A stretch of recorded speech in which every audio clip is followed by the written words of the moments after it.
ওম নমো ভগবতে বাসুদেবায়। জয় শ্রীকৃষ্ণ।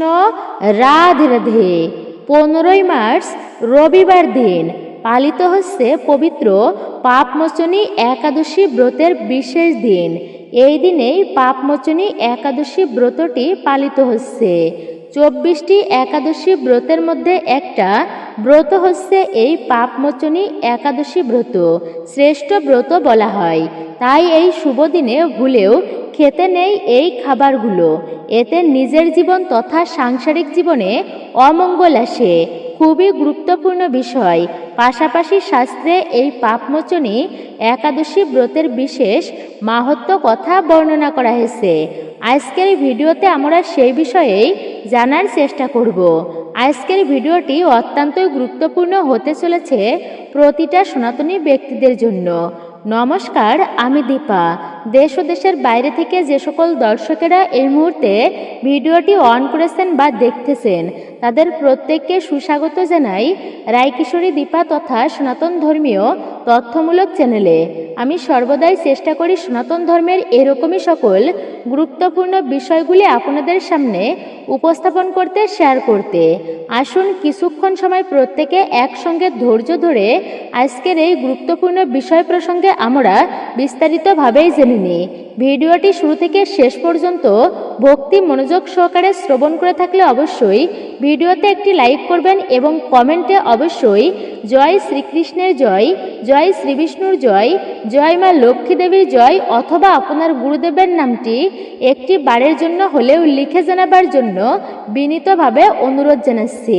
আপনি নিশ্চয়ই এই ভিডিও থেকে উপকৃত ও সমৃদ্ধ হবেন। একজন সনাতনী ব্যক্তিকে অবশ্যই আপনারা সাপোর্ট করবেন আমি আশা রাখছি। তাহলে চলুন প্রবেশ করা যাক আজকের মূল ভিডিওতে। ভিডিওটি একদমই স্কিপ করে নয়, সম্পূর্ণই আপনারা শ্রবণ করুন মনোযোগ সহকারে। চ্যানেলে নতুন হলে অবশ্যই চ্যানেলটি সাবস্ক্রাইব করবেন, পাশে থাকার নোটিফিকেশন বেল আইকনটি অল করে দিবেন। এই যে একাদশী ব্রত, এই একাদশী ব্রতকে বিশেষ করে বলা হয় হরিবাসর। হ্যাঁ, একাদশীকে বিশেষ করে কিন্তু বলাই হয় যে হরিবাসর তিথি। ভগবান শ্রীবিষ্ণুর একটা বিশেষ দিন। যেমন বৃহস্পতিবার দিন হচ্ছে মা লক্ষ্মীর দিন, শনিবার শনি দেবতার দিন। এই একাদশী যে বারেই হোক না কেন সেটি হচ্ছে ভগবান শ্রীবিষ্ণুর অত্যন্তই প্রিয় দিন। বিশেষ করে অনেক প্রকার ব্রতের কথা সনাতন শাস্ত্রে পাওয়া যায়। যেমন কার্তায়নী ব্রত রয়েছে, যে ব্রত পালন করে বৃন্দাবনের গোপীরা তারা ভগবানকে স্বামী রূপে লাভ করেছিল। তারপরে কার্তিক মাসে দামোদর ব্রত রয়েছে। এইরকম করে শিব চতুর্দশী ব্রত, যত প্রকার ব্রত রয়েছে সনাতন ধর্মে সব থেকে শ্রেষ্ঠ ব্রত হচ্ছে এই একাদশী ব্রত। এর উপরে কোনো ব্রত নেই। ভগবান এই জন্য হরিবাসর তিথি বলা হয়। এই দিনটিকে ভগবানের দিন বলা হয়। যে ভক্ত একাদশী ব্রতের দিনে ব্রত উপবাস করে ভগবান শ্রীবিষ্ণুর পূজা অর্চনা করতে পারে তার জীবনে ভগবানের কৃপা দৃষ্টি লাভ হয় এবং সমস্ত অমঙ্গল দূরীভূত হয়ে থাকে। বিশেষ করে বছরে 24টি একাদশী ব্রত রয়েছে, যার মধ্যে একটা শ্রেষ্ঠ ব্রত হচ্ছে এই পাপমোচনী একাদশী ব্রত। কিন্তু এই ব্রতটা কেন এত শ্রেষ্ঠ? এই ব্রত পালন করলে আমরা কি ফল লাভ করতে পারি বা এই ব্রত পালন করার ফলে কি ফল লাভ হয়ে থাকে? তো প্রথমত হচ্ছে শাস্ত্রে বলা আছে এই পাপমোচনী একাদশী ব্রত সমস্ত সুখের আধার। মানে যারা সুখী ব্যক্তি হতে চায়, অর্থাৎ জীবনে যারা সুখী হতে চায়, তাদের বিভিন্ন মনস্কামনা মনোবাসনা থাকে যে ভগবান আমাকে তুমি আরও ধন সম্পদ দাও বা আমাকে তুমি এমন করে দাও যেন কোনো কিছুর অভাব না থাকে, সমস্ত মনোবাসনা পূর্ণ করো। তো সেক্ষেত্রে আমরা বিশেষ করে কালী পূজা করি, দুর্গা পূজা করি। বিভিন্ন ধরনের মনোবাসনা পূরণের জন্য আমরা বিভিন্ন ধরনের মানসিক করে থাকি এবং ইষ্ট দেবদেবীর পূজা অর্চনাও করি। উদ্দেশ্য কি? যেন আমরা প্রকৃত সুখী হতে পারি, সুখ শান্তিতে সমৃদ্ধিতে বসবাস করতে পারি ইহজগতে। তো এই সুখী হবার জন্য দেখুন, মানুষ দিনের শুরু হলেই কত ব্যস্ত হয়ে যায়। মানুষ ব্যস্ততার সহিত জীবন পার করে। প্রত্যেকটা মানুষ ক্ষণকাল পর্যন্ত স্থির থাকে না। সবাই ব্যস্ততার কারণ কি? যেন সে অনেক টাকা পয়সা উপার্জন করতে পারে। এই টাকা পয়সা উপার্জনের কারণটা কি? মূল উদ্দেশ্য হচ্ছে যেন তারা সুখী হতে পারে। কিন্তু আমরা জানি না প্রকৃত কিভাবে সুখী হতে হয়। এই জগৎ সুখের নয়, দুঃখময় বলা হয়েছে এই জগৎ, দুঃখালয় যাকে বলা হয়। তথাপিও আমরা সুখের আশায় ছুটছি, সুখী হতে চাই। এই জন্য সুন্দর একটা কথা আছে যে এই শান্তি এমন একটা বিষয় যার ক্রেতা তো জগতের সবাই, কিন্তু এই শান্তি সুখ সমৃদ্ধি বিক্রেতা মাত্র একজনই, ওই পরম স্বয়ং পরম পুরুষোত্তম ভগবান। তোমার কাছে যদি কখনো সুখ শান্তি না থাকে, আর যদি সে সুখ শান্তি না বিক্রি করে, তাহলে কিভাবে তুমি সুখী হবে? কোনোভাবেই সুখী হওয়া যায় না। তার জন্য তাকে প্রসন্ন করা অতি আবশ্যক। সেই জন্য এই একাদশী ব্রত যারা পালন করবে তাদের জন্য বলা হয়েছে তাদের মনোবাসনা সিদ্ধ হয়ে থাকে। মানে যদি কোনো মনস্কামনা থাকে, এই ব্রত পালন করলে সেই মনস্কামনা ভগবানকে জানালে এর ফলে সেই মনস্কামনা পূর্ণ হয়।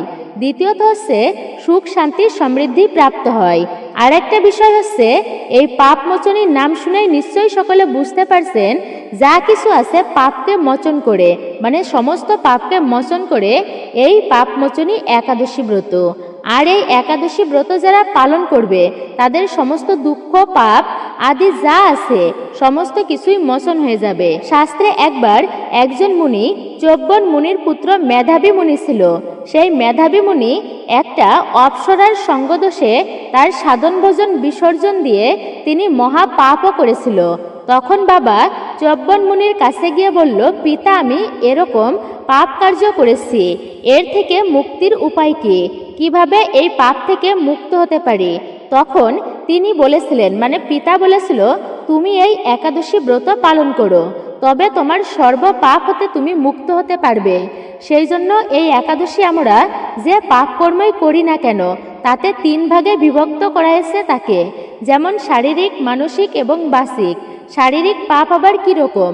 যেই পাপগুলো আমরা শরীরের দ্বারা করে থাকি, যেমন অবৈধ সঙ্গ করা, কারোর ধন সম্পদ চুরি করা, কাউকে প্রহার করা মানে মারধর করা, এগুলো হচ্ছে শরীর দিয়ে করে, এটা শারীরিক পাপ। আর এই সমস্ত পাপকর্ম যারা করবে এই জন্য নরকে জমালয়ে ভয়ানক শাস্তির বিধান রয়েছে তাদের জন্য। মহাপাপ মানে অতি কষ্টের পরে তাকে আবার এই পৃথিবীতে জন্মগ্রহণ করানো হয়। দ্বিতীয়ত পাপ হচ্ছে কিন্তু বাচিক পাপ। কথা বলার দ্বারাও কি পাপ হয়? হ্যাঁ, অবশ্যই হয়। কথা বলার মাধ্যমেও পাপ হয়। আমরা অনেক সময় রয়েছে যে কোনো ব্যক্তিকে একটুকু কটু কথা বলি, আমরা অনেক সময় অপর ব্যক্তিকে একটুকু খোঁচা দিয়ে কথা বলি, খোঁটা দিই বা কটু কথা বলি, আমরা এতে খুশি হই। তো এই সমস্ত পাপ বা অপরকে গালিগালাজ করা, কারোর নিন্দা করা, এই যে বৈষ্ণবের নিন্দা করা, এটিও একটি মহা অপরাধের। এই সমস্ত পাপ এটি কিন্তু অত্যন্তই ভয়ানক পাপ। কথা বলার মাধ্যমেও ব্যক্তিকে অর্থাৎ বাক্যের দ্বারাও কাউকে আঘাত করা, এটা কিন্তু সবথেকে শক্তিশালী অস্ত্র। তাই এই কথা বলার মাধ্যমেও এক ধরনের পাপ হয়। আর এক ধরনের পাপ হচ্ছে মানসিক পাপ। কী রকম সেই পাপ? আপনি মনে মনে যদি একটা খারাপ চিন্তা করেন তবে ওই ফল আপনাকে একটুকু হলেও কিন্তু ভোগ করতেই হবে। যদিও মনে মনে খারাপ চিন্তা করলে যতক্ষণ পর্যন্ত না সেই কার্যটা করবেন ততক্ষণ পর্যন্ত তার ফল অল্পই হয়, কিন্তু এটা হলেও মনে মনে খারাপ চিন্তা করলেও তার একটুকু হলেও ফল ভোগ করতে হয় পাপের ফল। সেই জন্য উচিত যে ভালো চিন্তা ভাবনা করা, সে তত বেশি শুদ্ধ থাকবে তার মন এবং তত বেশি পবিত্র হবে তার শরীর ও মন। তাই সবসময় ভালো চিন্তা করা উচিত। সৎসঙ্গে অবশ্যই স্বর্গে বাস, সদ্গুণের চিন্তা অবশ্যই করা উচিত। অপরের কখনো নিন্দা দোষ এগুলি কখনোই দেখা উচিত নয়, এতে নিজের জীবনের দুর্ভাগ্য আসে। দ্বিতীয়ত হচ্ছে এটি পরকালের জন্য ভালো বিষয় নয় কিন্তু। তো সেই জন্য এই সমস্ত পাপ হতে মুক্ত হয় সমস্ত ব্যক্তিরা যদি কোনো ব্যক্তি ভক্তির সহিত এই পাপমোচনী একাদশী ব্রতটি পালন করতে পারে।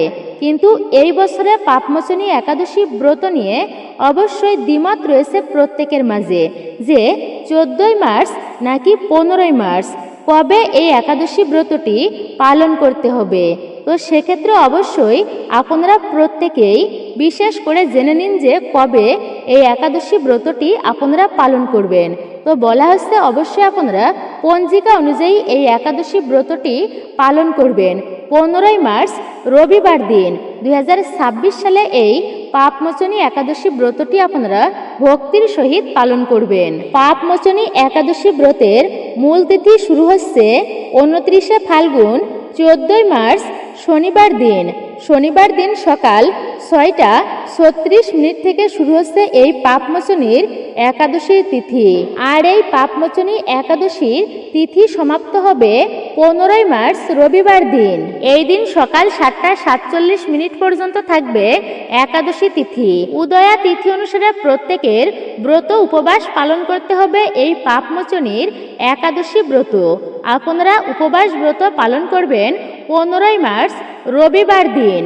আপনারা ভক্তি সহকারে এই একাদশী ব্রতটি আপনারা পালন করবেন রবিবার দিনে। মনে রাখবেন ব্রতের পালন কিন্তু একটা গুরুত্বপূর্ণ বিষয়। যদি সঠিক সময়ের মধ্যে এই ব্রতের পালন করা না হয় তবে কিন্তু ব্রতের সম্পূর্ণ ফল লাভ হয় না। তাই যে কোনো একাদশী ব্রতই নয়, শুধু যে কোনো ব্রত করার পরে সঠিক সময়ের মধ্যে পালন করতে হয়। শুধু যে একাদশী ব্রত তা কিন্তু নয়, সকল ব্রতের ক্ষেত্রেই কিন্তু নির্দিষ্ট নিয়ম রয়েছে পালনের। তো সেই অনুসারেই পালন আপনারা সুসম্পূর্ণ করবেন। রাজা অম্বরীশ ঋষিমুনিরা পর্যন্ত একাদশী ব্রত পালন করে সঠিক সময়ের মধ্যে পালন করত। শাস্ত্রে পালন প্রসঙ্গে সুন্দর একটি কাহিনী পাওয়া যায় যে অম্বরীশ মহারাজ, তো এই অম্বরীশ মহারাজ নামে একজন রাজা ছিলেন ভারতবর্ষে। এই রাজা এতটাই কৃষ্ণ ভক্ত পরায়ণ ছিল, সে নিজে একাদশী ব্রত পালন করত, বিষ্ণু পূজা করত নিজের হাতে এবং রাজ্যের সবাইকে নিয়ে সে একাদশী ব্রত পালন করত। এবং এই একাদশী ব্রত করার পরে পালনের দিনে সমস্ত ব্রাহ্মণ বৈষ্ণবদেরকে নিমন্ত্রণ করে তার বাড়িতে ভোজন করাতো, একাদশী ব্রতের পালন করাতো। একবার দুর্বাসা মুনি সেই অম্বরীশ মহারাজের রাজসভায় উপস্থিত হলো দ্বাদশীর পালনের সময়ে। দুর্বাসা মুনি এসে তখন তিনি স্নান করতে গিয়েছেন। দুর্বাসা মুনি ওইদিকে অম্বরীশ মহারাজ ব্রত করেছে, তার পালনের সময় অতিবাহিত হয়ে যাচ্ছে। কিন্তু শাস্ত্রে রয়েছে যে অতিথিকে রেখে খাবার খেতে নেই।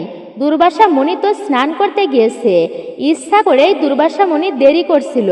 কিন্তু অম্বরীশ মহারাজ অপেক্ষা করছিল কখন সে ব্রাহ্মণ আসে, কখন দুর্বাসা মুনি আসেন এবং তিনি অতিথিকে আপ্যায়ন করবেন, অর্থাৎ অতিথিকে খাবার দেবেন।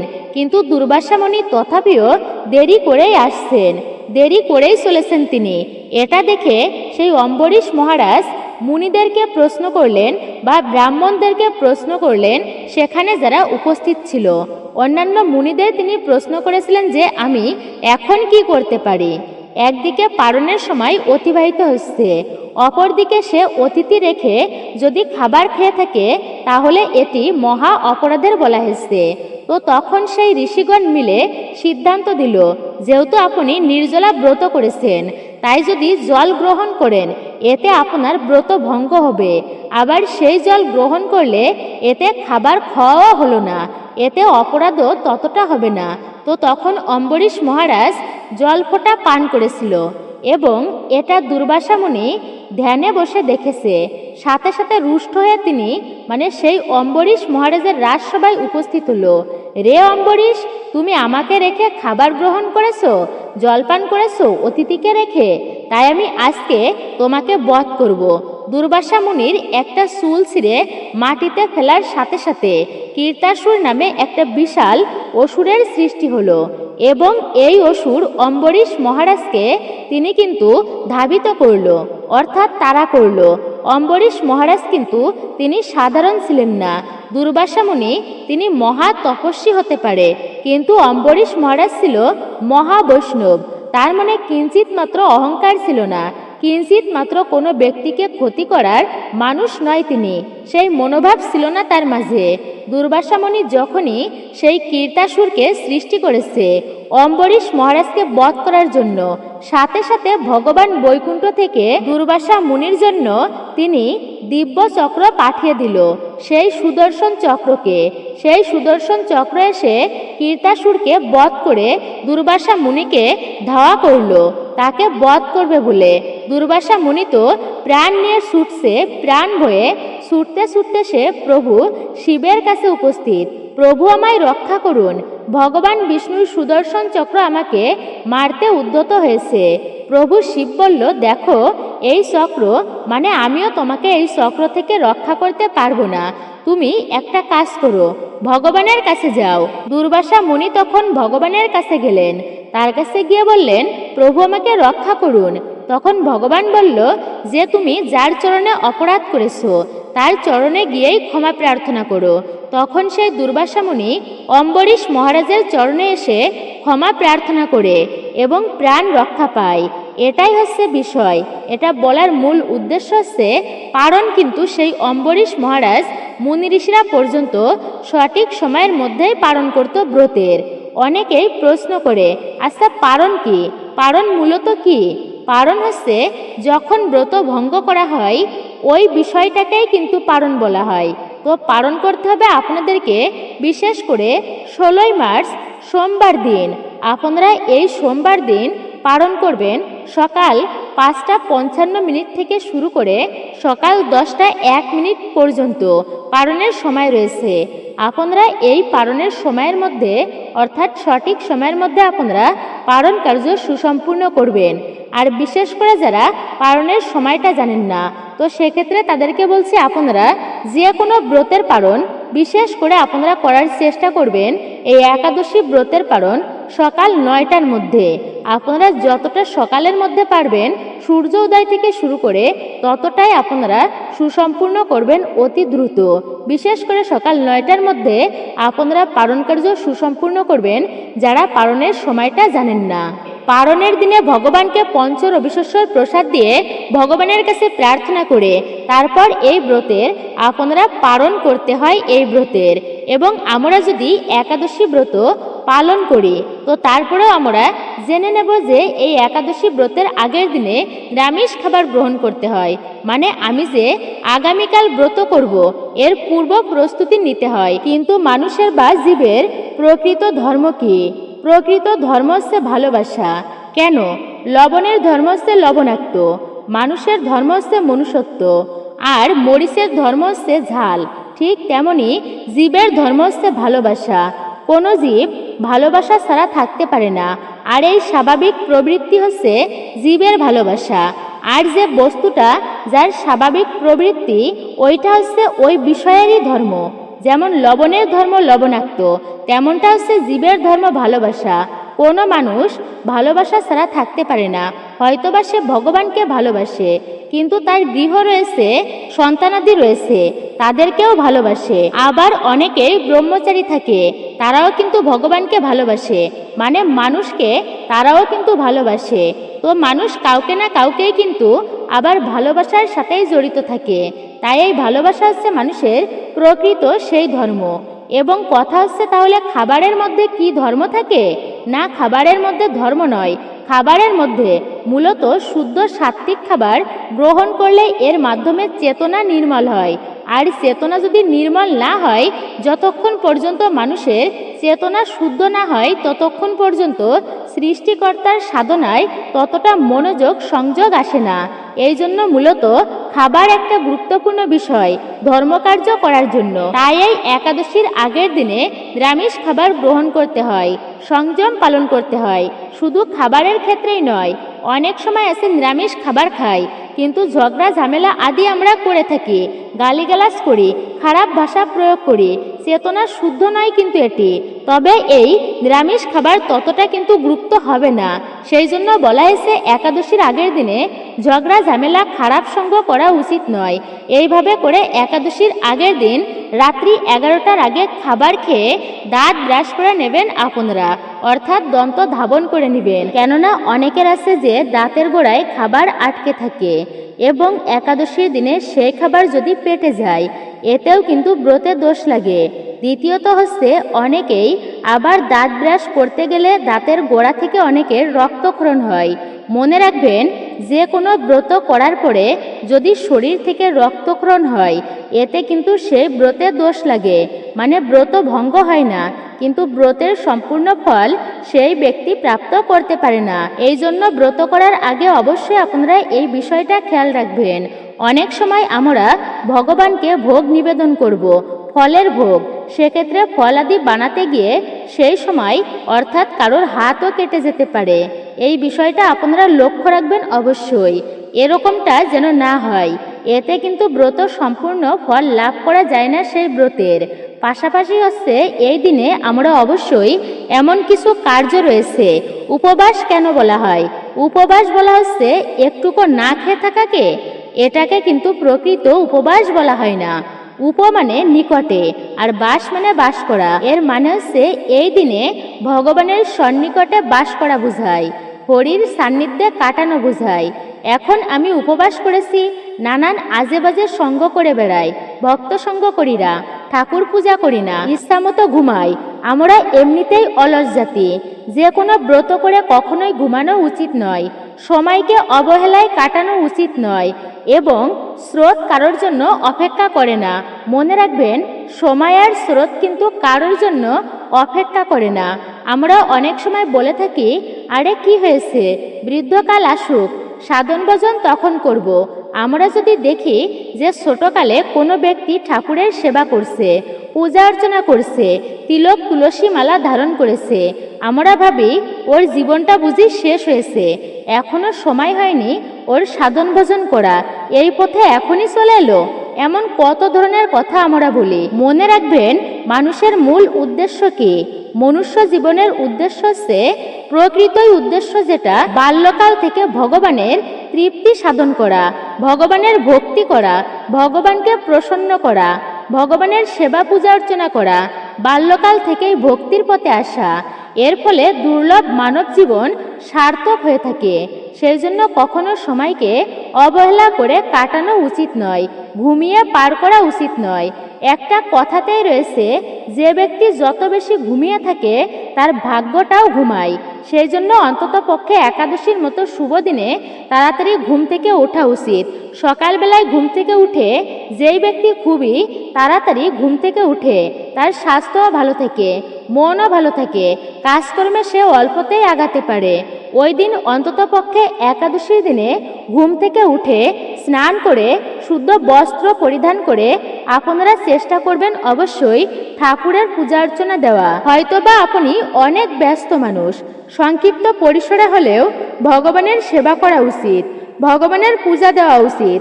কেননা এই দিনে মানে একাদশী ব্রতের দিন কেন এত গুরুত্বপূর্ণ, একাদশীর দিনটি কেন এত শ্রেষ্ঠ? অন্যান্য দিনে ধর্মকার্য করলে যে পুণ্যফল প্রাপ্ত করা যায়, কিন্তু একাদশীর দিনে সেই ধর্মকার্য করলে তার থেকে সহস্র গুণ বেশি পুণ্য লাভ হয়। তাই এই একাদশী ব্রতের দিনে স্বয়ং মহাদেব মা পার্বতীর সহিত এই একাদশী ব্রত পালন করে।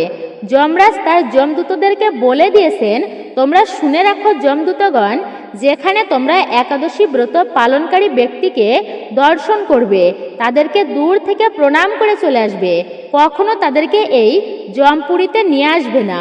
কেননা তারা আমাদেরও পূজনীয় ব্যক্তি, আমাদেরও প্রাণম্য। সেই জন্য একাদশী ব্রত পালনকারী এরা মহাপুণ্যময়। স্বয়ং ভগবান শ্রীকৃষ্ণ যিনি বিশ্ব ব্রহ্মাণ্ডের মালিক, তার কি একাদশী ব্রত করা লাগে? তথাপিও তিনি জগতের মঙ্গলের জন্য এই একাদশী ব্রত পালন করতেন। শুধু তাই নয়, মা যশোদা, নন্দ মহারাজ এরা সবাই কিন্তু একাদশী ব্রত পালন করত। একদিন কি হয়েছে যে একাদশীর দিনে মা যশোদা দেবী ভুল করে অন্ন রান্না করছিল, জানতো না যে একাদশী ব্রত আজ। তো ওই দিনে ভগবান শ্রীকৃষ্ণ ছোট্ট কৃষ্ণ এসে দেখছে মা অন্ন রান্না করছে, মানে ভাত রান্না করছে। মাকে একটুকু রেগে গিয়েই সে বলল, মা তুমি আজকে জানো না আজ হচ্ছে একাদশী ব্রত, আজকে তুমি অন্ন রান্না করছো? যশোদা দেবী বলল, না কৃষ্ণ, আমি জানতাম না যে আজ হচ্ছে একাদশী। তখন যশোদা দেবী পড়েছেন একটা ধর্ম সংকটে, যে একাদশীর দিনে অন্ন গ্রহণ করাও তো মহাপাপ, আবার অন্ন নষ্ট করা এটিও মহা অপরাধের বলা হয়েছে। খাবার নষ্ট করা কখনোই উচিত নয়, এটি কিন্তু লক্ষ্মী হানি হয়। অনেক সময় আমি নিজেও খাবার নষ্ট করে থাকি, এটা কিন্তু করা উচিত নয়, এটা জীবনে অমঙ্গল আসে। অবশ্যই প্রত্যেকেই কিন্তু মনে রাখবেন, অন্নপূর্ণা দেবী এতে ভীষণভাবে রুষ্ট হয়। খাবার কখনো নষ্ট করা উচিত নয়। খাবার ঘরকে এই জন্য বলা হয়েছে, খাবার ঘরে এমনকি দারিদ্রতাও বয়ে আনে, খাবার ঘরে আবার পবিত্রতা বজায় রাখে। সেই জন্য সংসারে অবশ্যই বলা হয়েছে, প্রতি অন্নপূর্ণা দেবীর কৃপা যদি না হয় সংসারের প্রতি, ওই সংসারে কখনোই কিন্তু খাদ্যের অভাব দূর হয় না, খাদ্যের অভাব থেকেই যায়। সেই জন্য খাবার নষ্ট করা উচিত নয়। তো যশোদা দেবী দেখলেন একাদশীর দিনে খাবার গ্রহণ করা এটি তো মহাপাপের। দ্বিতীয়ত হচ্ছে যে ওই অন্ন যদি নষ্ট করা হয় এটিও মহা অপরাধের। তাহলে তিনি কি করবেন? ধর্ম সংকটে পড়েছেন এবার যশোদা দেবী। তিনি মনে মনে চিন্তা করলেন, যদি আমি এই খাবারগুলো যমুনায় ফেলে দিই তবে যমুনা নদীতে অনেক জলজ প্রাণী রয়েছে, তারা আহার করবে, আহার করে বেঁচে থাকতে পারবে। এই চিন্তা করে তিনি যমুনা নদীতে সেই খাবার ফেলতে গেলেন।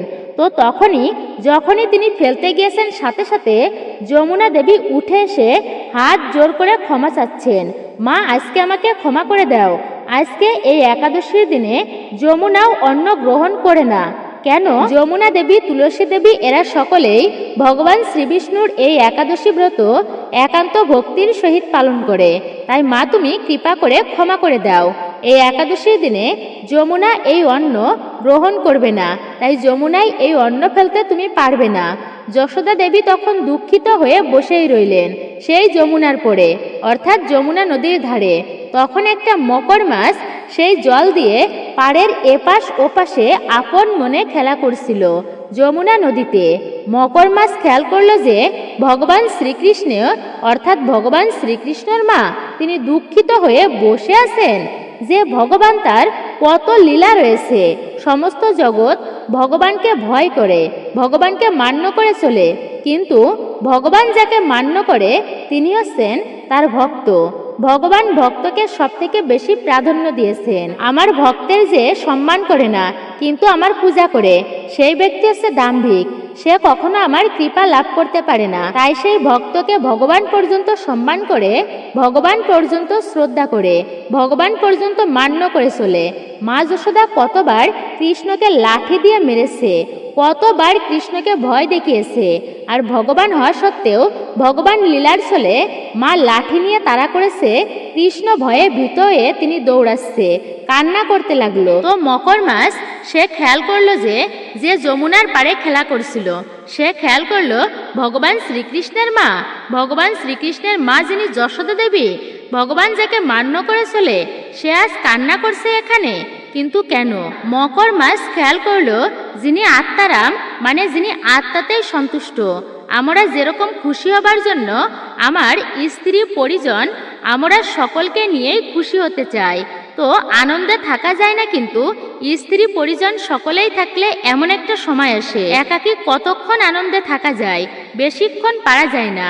লোকজনের অবশ্যই প্রয়োজন, কিন্তু যে ভগবান, তার কখনো কোনো ব্যক্তির দরকার নেই। যারা সাধনা করে সিদ্ধি স্তরে অধিষ্ঠিত হয়, মুনি ঋষিরা তাদেরকে বলেন আত্মারাম।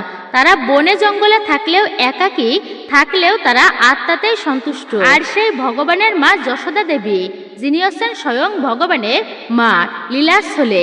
তো প্রশ্ন করলো মকর মাছ, মা তুমি কেন দুঃখিত হয়ে এখানে বসে রয়েছো? যশোদা দেবী বলল, কি আর বলবো মকর, আমি এইরকম অন্ন রান্না করেছি আজকে একাদশীর দিনে ভুল করে। তো একাদশীর দিনে অন্ন গ্রহণ করা মহাপাপ, আবার ফেলতেও পারছি না। তো মকর, তোমার কাছে কি কোনো উপায় আছে? তুমি কি বলতে পারো যে এই অন্ন আমি কি করব? তখন মকর মাছ বলেছিল, মা, আমি এই একাদশীর দিনে এই অন্ন গ্রহণ করব। মকর মাছ দেখলো এটাই সুযোগ ভগবান শ্রীকৃষ্ণের কৃপা লাভ করার জন্য, তাই একাদশীর দিনে অন্ন সে গ্রহণ করতে চায়। এই জন্য বলল, মা, আমি এই অন্ন গ্রহণ করতে পারি যদি তোমার পুত্র কৃষ্ণ আমাকে কথা দেয় যে এই পাপ গ্রহণ করার ফলেও সে আমাকে তার বাঁশির মাথায় স্থান দেবে নরক যন্ত্রণা ভোগের পরেও, তাহলে আমি এই অন্ন গ্রহণ করে নরকে যাব। তো তখন যশোদা দেবী শ্রীকৃষ্ণের কাছে গিয়ে বলল, কৃষ্ণ এই অন্ন মকর মাস গ্রহণ করতে চেয়েছে। সমস্ত ঘটনা কৃষ্ণকে বলল। আর কৃষ্ণ যেহেতু তিনি তো বিশ্ব ব্রহ্মাণ্ডের মালিক, তিনি সর্বকিছুর দ্রষ্টা, সমস্ত কিছুই তিনি, তাই তিনি সমস্ত কিছুই জানতে পেরেছেন। তো তখন মা যশোদা বলল, কৃষ্ণ তুমি রাজি হও। কৃষ্ণ তথাস্তু বলল, কেননা তিনি মকর মাস জানতো যে এই কৃষ্ণের বাঁশি এতই মাধুর্যপূর্ণ, শ্রীকৃষ্ণের অঙ্গের স্পর্শ যাহা কিছু লাভ করেছে তা দিব্য হয়ে যায় অঙ্গের স্পর্শে, তাই সেই ব্যক্তি চিরঞ্জীবী হয়ে যায়। তাই আমি যদি সেই ভগবান শ্রীকৃষ্ণের বাঁশির মাথায় স্থান পাই, আমার জীবনটা ধন্য হয়ে যাবে। ভগবান শ্রীকৃষ্ণ যখন বাঁশি বাদন করত তখন সমস্ত জগৎ মোহিত হয়ে যেত। যমুনা নদী যদি শ্রীকৃষ্ণের বাঁশির সুর শ্রবণ করত, তার গতিপথ ভুলে যেত। জোয়ার হচ্ছিল শ্রীকৃষ্ণের বাঁশির সুর শুনে তার জোয়ারের গতিপথ ভুলে গিয়ে সে ভাটার দিকে প্রবাহিত হতো। যদি কখনো গোবৎসগণ কৃষ্ণের বাঁশির সুর শ্রবণ করত, সেই গোবৎসগণ মায়ের স্তন পান করা ভুলে যেত, দুগ্ধ পান করত। দুগ্ধ পান করা সে ভুলে গিয়ে সেই বাঁশির সুর শুনত। এবং যদি কখনো এই বংশীর ধ্বনি ব্রজগোপীরা শ্রবণ করত, তারা যে যেখানেই থাকতো, যে অবস্থায় থাকতো, পরম প্রভুর কাছে তৎক্ষণাৎ ছুটে আসতো। এটি দৈহিক সম্পর্ক নয়, এটি হচ্ছে আত্মার সাথে পরমাত্মার মিলন। একটা গোপীকে বেঁধে রাখা হয়েছিল কৃষ্ণের কাছে, সে যেতে দিবে না। সেই গোপী বললেন, তুমি ভাবো আমাদের সম্পর্ক দৈহিক? না, এই সম্পর্ক দৈহিক নয়। সেই গোপী দেহত্যাগ করার পর সবার আগে ভগবান শ্রীকৃষ্ণের কাছে পৌঁছালো। সবাই ভেবেছে গোপীকে বেঁধে রেখেছে, সে আর আসতে পারবে না। কিন্তু অবাক করার বিষয়, সবাই গিয়ে দেখে সেই গোপিকা আগেই ভগবান শ্রীকৃষ্ণের চরণে বসে আছে। প্রশ্ন করল, তুমি কিভাবে এত আগে পৌঁছালে? সেই গোপী বলল, আরে শ্রীকৃষ্ণের সাথে আমাদের সম্পর্ক কি দৈহিক নাকি? যে দেহ দিয়ে কৃষ্ণ সেবা করা যাবে না, সেই দেহকে ত্যাগ করে দিয়েছি। যদি দেহ দিয়ে কৃষ্ণ সেবা করতে না পারলাম, তাহলে এই দেহ দিয়ে কি করব? আমি শুধু আত্মা নিয়েই ভগবানের চরণে উপস্থিত হয়েছি পরমাত্মার সাথে মিলন ঘটাতে। এবং আরও আমরা অনেক সময় ভেবে থাকি যে এই সময় কৃষ্ণ কতটা লম্পট ছিল, তিনি কামক্রিয়া করেছেন। অনেকের মাঝে কিন্তু এমন ধারণা রয়েছে যে ভগবান শ্রীকৃষ্ণ অনেকটাই লম্পট, অনেকে এমনটা কিন্তু বলেও থাকেন। কিন্তু যখন কৃষ্ণ এই লীলা করেছেন, তখন ভগবান শ্রীকৃষ্ণের বয়স ছিল মাত্র 8 বছর। 8 বছর বয়সে কারোর মধ্যে কি কখনো কামের বিকার আসে? না, আসে না। তিনি প্রকৃতই ভগবান, ভক্তকে কৃপা করবার জন্য এমন লীলা করেছিলেন। তো সেই ভগবান শ্রীকৃষ্ণের অন্ন একাদশীতে সেই অন্ন গ্রহণ করেও মকর মাস তিনি কিন্তু ভগবানের বাঁশির মাথায় স্থান পেয়েছিল। ওই যে বাঁশি আপনারা দেখবেন, যে বাঁশি কীর্তন দলে বিশেষ করে বাজানো হয়ে থাকে, সেই বাঁশির মাথায় একটা ময়ূরের মতো দেখা যায়। আসলে ওটা ময়ূর নয়, কিন্তু ওটা হচ্ছে সেই মকর মাস। এই জন্য এটা বলার উদ্দেশ্য যে ভগবান পর্যন্ত এই একাদশীকে প্রাধান্য দিয়েছেন, মান্য করতেন। তা আমাদের প্রত্যেকটা ব্যক্তির উচিত একাদশী ব্রত পালন করা। স্বয়ং মহাদেব বলেছেন মা পার্বতীকে, হে দেবী, যেই ব্যক্তি একাদশী ব্রত পালন করবে না, একাদশী ব্রতের দিনে পঞ্চরবিশস্য ভক্ষণ করবে, তার এত পাপ হয় যে মৃত্যুর পরে তাকে যমদূতেরা সেই লোহাকে তাপিত করে লোহ অর্থাৎ তপ্ত লোহ তার মুখের মধ্যে ঢেলে দেয়, ভয়ানক শাস্তি দেয়। সেই জন্য এই একাদশী ব্রতের দিনে ধর্মকার্য করা, বিশেষ করে কৃষ্ণ মন্ত্র জপ করা আমরা ব্রত করি, কিন্তু ব্রতের যে নিয়ম পালন করা দরকার তা কিন্তু অনেকেই করি না। একাদশীর দিনে আমরা অন্যান্য দিনে কৃষ্ণ নাম বা গুরু মন্ত্র জপ না করলেও অন্তত পক্ষে চেষ্টা করবেন একাদশীর মতো শুভ এবং পবিত্রতম দিনে ভক্তি ভরে এই মন্ত্র জপ করতে। এতে কিন্তু ভগবানের কৃপা অনেকাংশেই লাভ করা যায়। অন্যান্য দিনে জপ না করলেও এই দিনে অবশ্যই করবেন, তবে অবশ্যই জপ করা উচিত প্রতিদিন। কেন এই দিনটি হরিবাসর বলা হয়? ভগবানের সেবায় একটুকু করলে তা কখনো কিন্তু বৃথা যায় না বিশেষ কোনো দিনে। শাস্ত্রে বলা আছে, স্বল্পমাত্র যদি কেউ ধর্ম অনুষ্ঠান করে কোনো সময়ে ওই ফল কিন্তু কখনোই বৃথা যায় না। ভগবান শ্রীকৃষ্ণ একদিন না একদিন তাকে কৃপা অবশ্যই করবে। সেই জন্য অন্তত পক্ষে একাদশী ব্রতের দিনে আমরা অবশ্যই সকলে গুরুমন্ত্র জপ করব বা হরে কৃষ্ণ মহামন্ত্র জপ করব। গুরুদেব যে মন্ত্রে দীক্ষিত করেছেন, মানে যে মন্ত্রে দীক্ষা দিয়েছেন, আপনারা দীক্ষিত হয়েছেন। অনেকেই প্রশ্ন করতে পারেন যে আমি তো দীক্ষা নিইনি, আমি ব্রত করতে পারবো কিনা, আমি এই একাদশীর দিনে কি মন্ত্র জপ করতে পারবো? মনে রাখবেন, আপনি দীক্ষা নেন কিংবা না নেন, প্রত্যেকটা মানুষের উচিত একান্ত ভক্তির সহিত এই একাদশী ব্রত পালন করা। কেন? একাদশী ব্রতের দিনে যে ব্যক্তি ব্রত না করবে, পঞ্চ রবিশস্য ভক্ষণ করবে, সে পাপ না করেও সকল পাপের ভাগী হতে হবে তাকে। তাহলে কেন আমি ব্রত করব না? সেটা দীক্ষা নিয়েই হোক আর দীক্ষা না নিয়েই হোক, সবাইকে কিন্তু একাদশী ব্রত পালন অবশ্যই করতে হবে। এবং এই একাদশী ব্রত হচ্ছে ভগবানের হরিবাসরের দিন বলা হয় এই দিনকে। এই দিনে কৃষ্ণ মন্ত্র জপ করা অত্যন্তই শুভ। ভগবান শ্রীকৃষ্ণের কৃপা লাভের জন্য অনেক প্রকার মাধ্যম রয়েছে। যেমন যদি কেউ একাদশী ব্রত পালন করে, এতেও ভগবানের কৃপা লাভ করা যাবে। ভগবানের কৃপা লাভ করবার জন্য সবথেকে শ্রেষ্ঠ উপায় হচ্ছে এই মন্ত্র জপ করা, ইষ্ট মন্ত্র। এর উপর কোনো শ্রেষ্ঠ মাধ্যম নেই ইষ্টদেবের কৃপা লাভ করবার জন্য। আরে প্রহ্লাদ মহারাজ, ধ্রুব মহারাজ, মার্কণ্ডেয় ঋষি, এরা কিভাবে সাধনা করেছিল? মন্ত্র জপের মাধ্যমে। সর্বদাই সদা সর্বক্ষণ ভগবানকে স্মরণ করত এরা, ইষ্ট মন্ত্র জপ করত। এই যে হরে কৃষ্ণ মহামন্ত্র আপনারা দিনের বেলায় অন্তত পক্ষে 21 বার পর্যন্ত আপনারা জপ করুন। সকালবেলা ঘুম থেকে উঠে, হয়তোবা আপনি সকাল সকাল মানে 6টায় ঘুম থেকে উঠেন, একটুকু 10 মিনিট আগে আপনি উঠুন। 10 মিনিটের বেশি সময় লাগে না কিন্তু একমালা জপ করতে। একাকী বসে নীরবে নিবৃত্তে মনে করবেন ওই সময় আপনারা সরাসরি আপনার সামনে ভগবান বসা আছে। এইভাবে আপনারা ভগবানের স্মরণ করুন। ভগবানের সামনে সেই বৈকুণ্ঠে উপস্থিত হয়ে আপনি জপ করবেন। সকালবেলায় সবার আড়ালে অলক্ষ্যে বসে নীরবে ভগবানের সাথে একটা দিব্য কানেক্টিভিটি তৈরি করুন। তবে একটুকু কৃপা হলেও আপনি ভগবানের লাভ করতে পারবেন। বিশেষ করে এই একাদশী ব্রতের দিনে যারা অন্যান্য দিনে কৃষ্ণ নাম, কৃষ্ণ মন্ত্র জপ করেন কিংবা না করেন, কিন্তু একাদশী ব্রতের দিনে এই মন্ত্র জপ অবশ্যই করবেন। আপনি দীক্ষা নেন কিংবা না নেন, যদি দীক্ষা নেননি তাহলেও আপনি অবশ্যই মন্ত্র জপ করবেন। মনে রাখবেন, কি দীক্ষিত কি অদীক্ষিত, প্রত্যেকেই হরে কৃষ্ণ মহামন্ত্র জপ করতে পারবেন। এর উপরে কোনো মন্ত্র নেই। হরে কৃষ্ণ কৃষ্ণ কৃষ্ণ হরে হরে, হরে রাম রাম রাম হরে হরে। সবাই অবশ্যই এই মন্ত্রটি জপ করবেন। এবং আরেকটা বিষয় হচ্ছে, অনেকেই বলেন আমার জীবনে বেশি বেশি বিপদ আপদ হয়, আমার জীবনে অমঙ্গল হয়েই থাকে, কি করলে এই বিপদ আপদ কেটে যাবে, অমঙ্গল দূরীভূত হবে? তো তাদের জন্য অবশ্যই বলে দিচ্ছি, আপনারা তুলসী দান করবেন। একাদশী ব্রতের দিনে যদি কেউ 108টা তুলসী পত্র ভগবান শ্রী নৃসিংহদেবের চরণে দান করতে পারেন, মানে নিবেদন করতে পারেন, শুধু একাদশীর দিনেই নয়, যে কোনো দিনেই আপনি করতে পারবেন। আপনারা 108টা তুলসী পত্র ভগবান শ্রী নৃসিংহদেবের চরণে নিবেদন করে আপনার যদি কোনো বিপদ আপদ হয়, সেই বিপদ সম্পর্কে প্রার্থনা করে ভগবানকে জানাবেন। এর ফলে নৃসিংহদেব ভগবানের কৃপায় সেই বিপদ পর্যন্ত কেটে যায় এবং জীবনে ভগবান তাকে রক্ষা করে। যে প্রহ্লাদের উপরে এতবার অত্যাচার হয়েছে, হিরণ্যকশিপু মারতে চেয়েছে, কিন্তু ভগবান কি করেছে? তাকে অবশ্যই রক্ষা করেছে।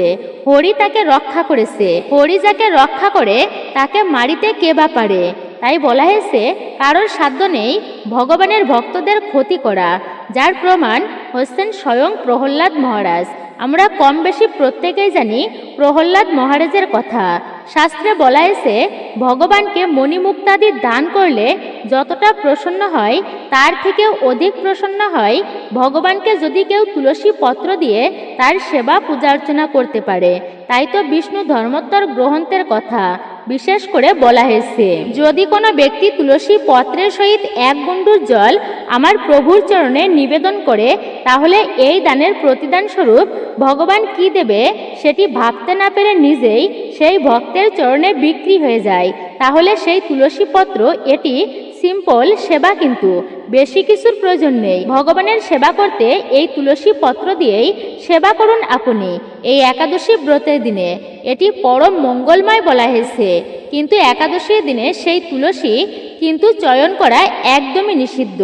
অর্থাৎ একাদশীর দিনে আপনারা ভুল করেও তুলসী পত্র আপনারা তুলবেন না। আপনারা আগের দিনে তুলসী পত্র তুলে রাখবেন, কিন্তু একাদশী, পূর্ণিমা, অমাবস্যা, দ্বাদশী, রাত্রিবেলা এই সমস্ত সময়ে যদি কেউ তুলসী পত্র চয়ন করে, এতে এত পাপ হয়, হরির মস্তক ছেদন করলে যে পাপ হয় সেই পাপের ভাগী হতে হয় তাকে। তাই অবশ্যই সাবধান, বিষয়টা আপনারা খেয়াল রাখবেন।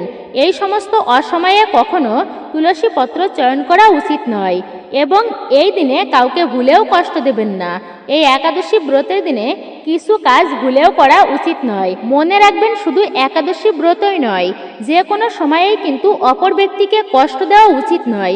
তবে ওই কষ্টের ফল এত বড় হয়, এত কষ্টের হয়, মহা অপরাধের হয়, যে সেই ব্যক্তিকে ভোগ করতে হয় ভয়ানকভাবে, ভয়ানক শাস্তি ভোগ করতে হয়। যদি অপরকে কষ্ট দেওয়া হয়, তবে ওই কষ্টের ফল যত বড়ই সাধু সন্ত হোক না কেন, একদিন না একদিন তাকে ভোগ করতেই হবে।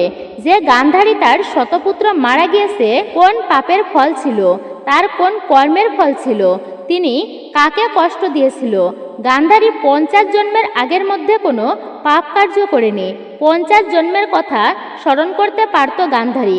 শতপুত্র মারা গিয়েছে গান্ধারীর, ক্রন্দন করতে লাগলো গান্ধারী। ভগবান শ্রীকৃষ্ণ গিয়ে গান্ধারীকে বুঝাতে লাগলো যে মা, কান্না করে না, এটা প্রকৃতির নিয়ম, কেউ খণ্ডাতে পারে না।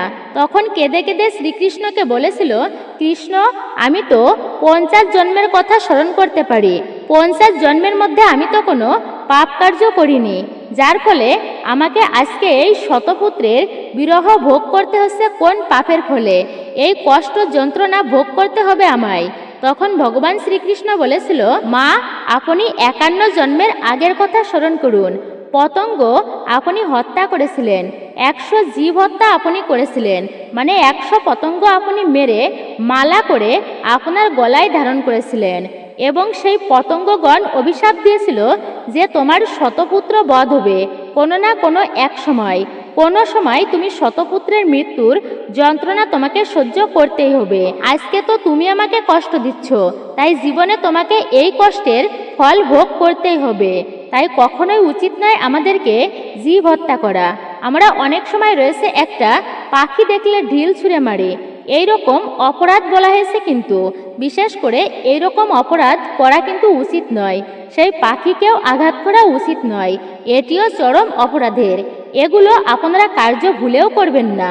একটা কুকুর দেখলে আমরা লাঠি দিই, তাকে লাঠি দিয়ে পিটাই, এগুলি করা উচিত নয়। আপনি এমনিতেই তাড়িয়ে দিন, কুকুর বলে তাকে মারতে হবে, এটা কোথায় আছে? এগুলো কিন্তু ভালো বিষয় নয়, এতে ভগবান কিন্তু প্রসন্ন হয় না। পাশাপাশি হচ্ছে এই দিনে কাউকে নিন্দা করবেন না। আমরা এক জায়গায় বসলে, মানে এটা বেশি হয়ে থাকে আমাদের সনাতন ধর্মে, এক জায়গায় বসলে কে কি করছে, কোন ব্যক্তি কি করেছে, সব সারা রাজ্যের সংবাদ নিয়ে আমরা নিন্দা শুরু করে থাকি। তো মনে রাখবেন, তুমি যত বেশি অপরের নিন্দা করবে, তত বেশি ওই খারাপ গুণগুলো একটুকু হলেও তোমার মধ্যে প্রকাশিত হবে। কিন্তু যদি অপরের ভালো গুণের প্রশংসা করো, প্রত্যেকটা ব্যক্তির উচিত সবার ভালো গুণ দর্শন করা। কেন? ওই ব্যক্তির মধ্যে শত খারাপ থাকলেও একটা না একটা ভালো গুণ আছে, আর সেই ভালো গুণটা যদি আমি ধারণ করতে পারি, এইভাবে করে একজনের ভালো গুণ আবার আরেকজনের ভালো গুণ এরকম করে যদি ধারণ করা যায়, এভাবে 100 জনের 100টা ভালো গুণ যদি আমরা আমাদের নিজেদের ভিতরে ধারণ করতে পারি। এর ফলে কিন্তু প্রকৃতই মঙ্গল হয়, যে ইহজীবনে উন্নতি পরজীবনেও উন্নতি হয়। কিন্তু শুধুমাত্র যদি আমরা অপরের দোষই ধরি, এই ব্যক্তি এই ভালো না, এই ব্যক্তি এটা করেছে, এই ব্যক্তি এতটা খারাপ, এই ভালো নয়, এই ব্যক্তি যত প্রকার খারাপ কর্ম এই ব্যক্তি করে, কিন্তু আমরা তার ভালো গুণগুলো দর্শন করি না, শুধুমাত্র খারাপটাই দর্শন করি। তো মনে রাখবেন, সেই খারাপটাই কিন্তু আমাদের ভিতরে প্রবেশ করবে। আর নিন্দা করলে কখনো কিন্তু জীবনে ভালো কিছু হয় না, জীবনে পাপের সঞ্চয় হয়, পুণ্য তো কখনোই হয় না। তাই কখনো কোনো সময়ে নিন্দা করা উচিত নয়, বিশেষ করে এই একাদশীর মতো শুভ এবং পবিত্রতম দিনে। তো এখন আমরা অবশ্যই জেনে নিচ্ছি একাদশী ব্রতের দিনে আপনি কিছু করেন কিংবা না করেন, ব্রত করেন কিংবা না করেন, যে খাবারগুলো ভুলেও খেতে নেই, এতে মহাপাপের ভাগী হতে হয়, জীবনে অমঙ্গল আসে। তবে তার পূর্বে শাস্ত্রে এই পাপমোচনী একাদশী ব্রতের বিশেষ মাহাত্ম্য কথা বর্ণনা করা হয়েছে। আসুন আমরা কিছুক্ষণ সময় ধৈর্য ধরে এই ব্রত কথা শ্রবণ করি, যা শ্রবণের ফলে বিশেষ মঙ্গল সাধিত হয়। আপনি ব্রত করুন কিংবা না করুন, অবশ্যই উচিত একান্ত ভক্তির সহিত এই ব্রত কথা শ্রবণ করা। এতে অনেকাংশেই এই ব্রতের ফল লাভ করা যায়। এবং ব্রত কথা শ্রবণ করা শেষে একটা প্রদীপ প্রজ্বলিত করে ভগবানের উদ্দেশ্যে নিবেদন করবেন। এই জন্য আমাদের সনাতন শাস্ত্রে বিশেষ করে নবদা ভক্তির মধ্যে প্রথমত হচ্ছে শ্রবণ করা। শ্রবণ করলে মঙ্গল হয়, ভগবান বিষ্ণুর চরণে ভক্তির উদয় হয়।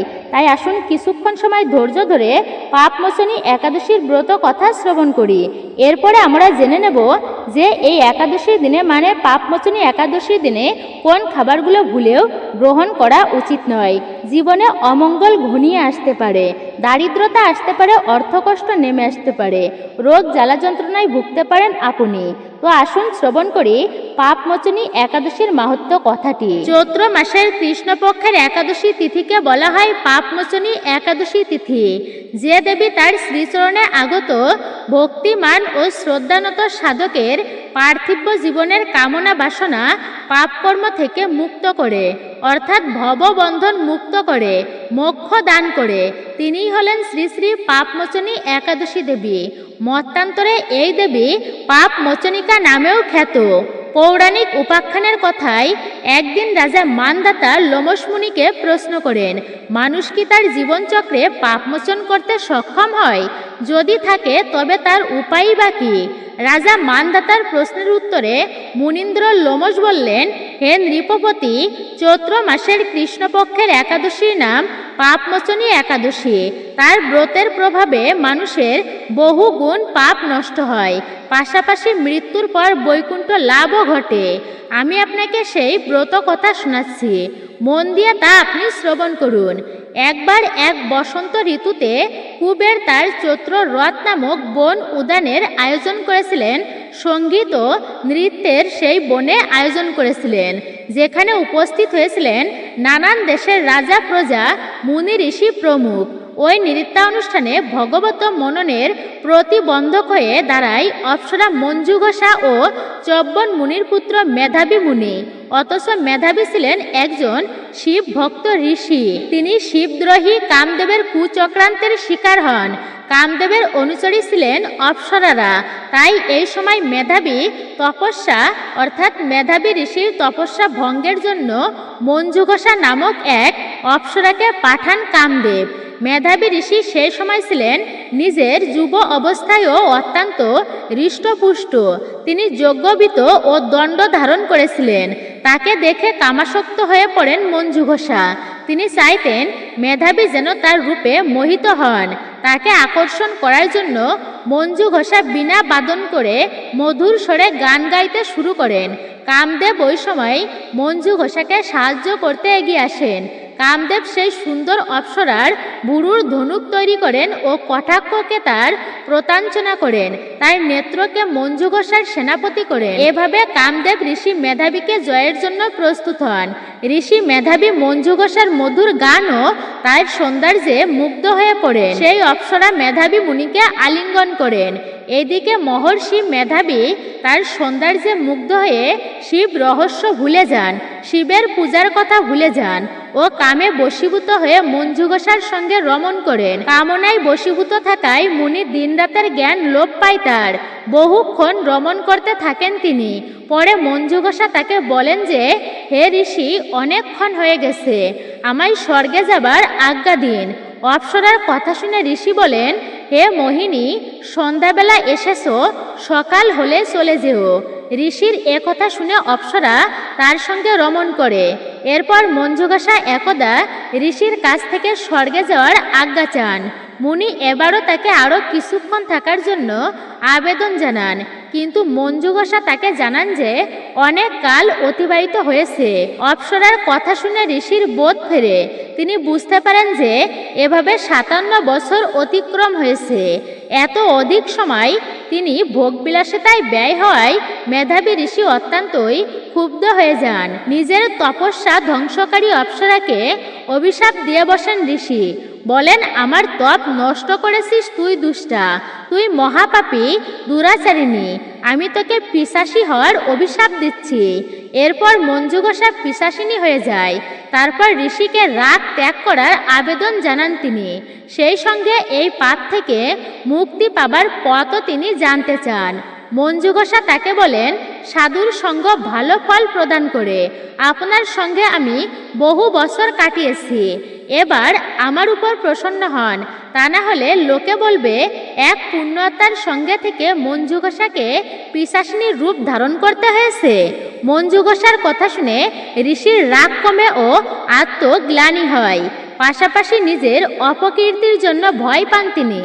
এরপর মঞ্জু ঘোষা ঋষি মেধাবীকে বলেন যে সে তার অনেক ক্ষতি করেছে, তা সত্ত্বেও তাকে অভিশাপ থেকে মুক্তির পথ তিনি দেখাবেন। চৈত্র মাসের কৃষ্ণপক্ষের পাপমোচনী একাদশীর উপবাস করার পরামর্শ দেন মুনি। বলেন, এই একাদশী ব্রত পালন করলে পাপ ও পিশাচিনী দেহ থেকে মুক্তি সম্ভব। এরপর তাকে ব্রতের নিয়ম জানিয়ে নিজের পাপ প্রায়শ্চিত্তের জন্য ঋষি চব্বনের কাছে যান।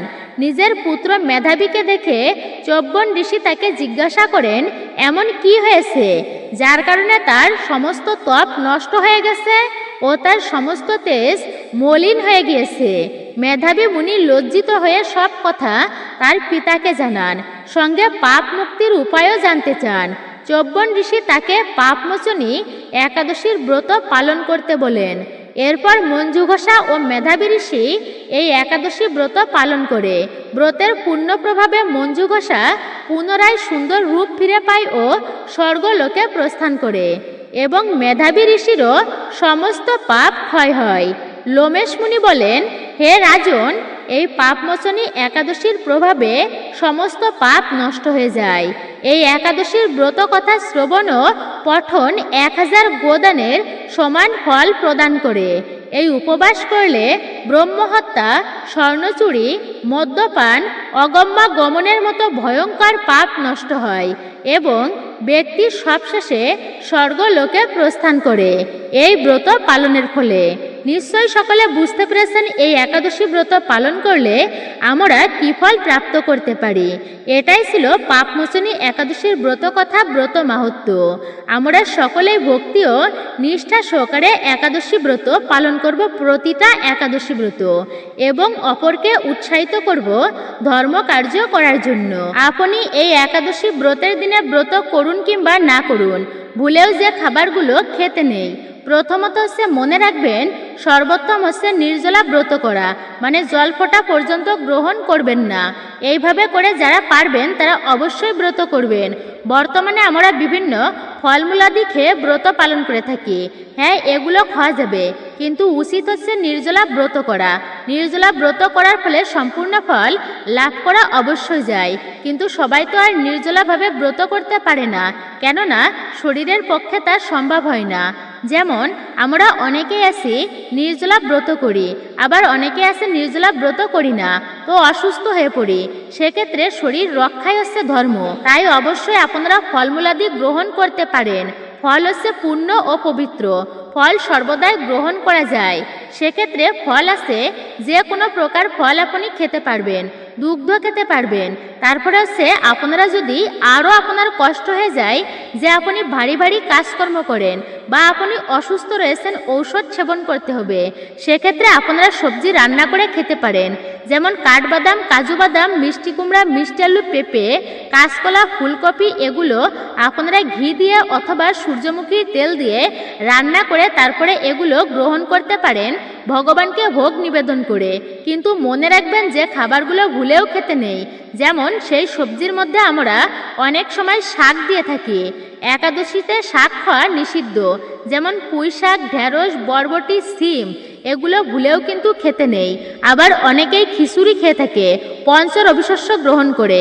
স্কন্দ পুরাণে বলা আছে, বিশেষ করে একাদশীর দিনে যদি কোনো ব্যক্তি একাদশীর দিনে পঞ্চ রবিশস্য ভক্ষণ করে তো বলা হয়েছে সেই ব্যক্তি সকল পাপের ভাগী হবে। মাতৃহত্যা পাপ, পিতৃহত্যা পাপ, ভ্রাতা হত্যা পাপ, গুরু হত্যা পাপ, সকল ভয়ানক পাপের ভাগী হতে হবে তাকে পাপ কার্য না করেও। এমনকি সে যদি ভগবান বিষ্ণু লোকেও, ভগবানের লোকে অর্থাৎ বৈকুণ্ঠ ধামেও যদি সে গমন করে, সেই বৈকুণ্ঠ ধাম থেকেও তাকে সরে আসতে হবে একাদশী ব্রতের অবহেলার কারণে। একাদশী ব্রতের দিনে তাই ভুলেও পঞ্চ রবিশস্য গ্রহণ করা উচিত নয়। একাদশী ব্রতকে কখনো অবহেলা করা উচিত নয়, ব্রত পালন করা উচিত। এই দিনে ধান থেকে যত প্রকার খাবার হয় যেমন খিচুড়ি, পায়েস, পিঠা এগুলি খেতে নেই। ভাত আদি গ্রহণ করতে নেই। গম থেকে যত প্রকার খাবার হয়, আটা, রুটি, পাউরুটি, বিস্কুট এগুলি খেতে নেই। যে কোনো প্রকার ভুট্টা জাতীয় খাবার এই দিনে ভুলেও আপনারা খাবেন না। সরিষার তেল, সরিষা জাতীয় কোনো প্রকার খাবার আপনারা খাবেন না। ডাল জাতীয় কোনো প্রকার খাবার আপনারা ভুলেও মুখে তুলবেন না। মুসুর, মাসকলাই, অড়হর, ছোলা এই সমস্ত ডাল আপনারা ভুলেও গ্রহণ করবেন না একাদশী ব্রতের দিনে। তিল জাতীয় কোনো খাবার আপনারা ভুলেও খাবেন না। পাঁচফোড়ন আপনারা গ্রহণ করবেন না। কাউন বা শ্যামা চাউল এগুলো রন্ধন করে একাদশী ব্রতের দিনে ভুলেও খাওয়া উচিত নয়। অনেকেই রয়েছেন একাদশীর দিনে ব্রত করেন না, অথচ মাছ মাংস তারা গ্রহণ করেও থাকে। তো বলা হয়েছে এটি কিন্তু ভুলেও গ্রহণ করা যাবে না, অর্থাৎ খাওয়া যাবে না মাছ, মাংস, ডিম, পেঁয়াজ, রসুন। রাজসিক খাবার আপনারা গ্রহণ করবেন না। যেই বাড়িতে শুভ দিনে আমিষ খাবার ভক্ষণ করা হয় বা রন্ধন করা হয় ওই বাড়িতে কিন্তু লক্ষ্মী হানি হয়। তাই এই বিষয়টা অবশ্যই খেয়াল রাখবেন। একাদশীর দিনে মাছ মাংস ভক্ষণ করতে নেই, এটিকে অশুভ এবং অমঙ্গলের বলা হয়েছে। আপনারা ভুল করেও একাদশীর দিনে সিম, মটরশুঁটি, গাজর, আপনারা বাঁধাকপি গ্রহণ করবেন না ভুল করেও একাদশী ব্রতের দিনে। অবশ্যই আপনারা এটি মনে রাখবেন। বিশেষ করে আপনারা মিষ্টি জাতীয় কোনো খাবার খাবেন না যদি তা বাজারের হয়ে থাকে। নিজেরা তৈরি করে আপনারা গ্রহণ করবেন, তবে তাতে আটা ময়দার ব্যবহার আপনারা ভুল করেও করবেন না। আপনারা ভুল করেও গ্রহণ করবেন না নেশা জাতীয় কোনো খাবার। চা, কফিও এই দিনে আপনারা গ্রহণ করবেন না। মনে রাখবেন যা থেকে নেশা তৈরি হয় তাই হচ্ছে নেশা জাতীয় দ্রব্য। মূলত এটাই ছিল আমাদের আজকের ভিডিওটি আপনার কাছে কেমন লেগেছে মূল্যবান মতামত জানাতে একদমই ভুলবেন না। আপনি যদি আমাদের চ্যানেলের নতুন দর্শক হয়ে থাকেন তো বিনীত অনুরোধ করব চ্যানেলটি অবশ্যই সাবস্ক্রাইব করবেন, পাশে থাকার নোটিফিকেশন বেল আইকনটি অন করে দিবেন।